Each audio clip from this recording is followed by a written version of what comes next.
ஜலம் வற்றுகிற ஒரு அனுபவம். அல்லேலூயா. இதுவரைக்கும் நீங்க ஒரு புயலையும் காற்றையும் நீங்கள் பார்த்து கொண்டிருக்கலாம். ஆனாலும் அந்த புயலின் மத்தியிலும் அந்த காற்றின் மத்தியிலும் நீங்கள் அசைக்கப்படாமல் இருக்கிறதுக்கு காரணம் என்ன தெரியுமா?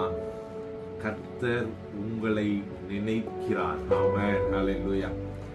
கர்த்தர் உங்களை நினைக்கிறார். ஆமென். அதனால நீங்க அசைக்கப்பட்டு போவது கிடையாது. ஆமென். ஹல்லேலூயா.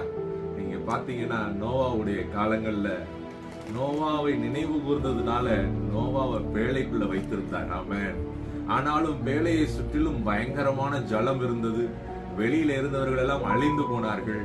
ஆனால் ஒரு காலம் வந்தது. இந்த ஆதியாகமம் 8வது அதிகாரம் 13வது வசனத்தில் சொல்லப்படுகிறது, பேழை சுற்றிலும் ஜலம் இல்லாதிருந்தது. ஹல்லேலூயா. இன்றைக்கு அந்த சீசனுக்குள்ளதான் கர்த்தருடைய ஆவியானவர் உங்களை கொண்டு வருகிறார். உங்க வாழ்க்கையில இதுவரைக்கும் ஜலத்தை பார்த்திருக்கலாம்.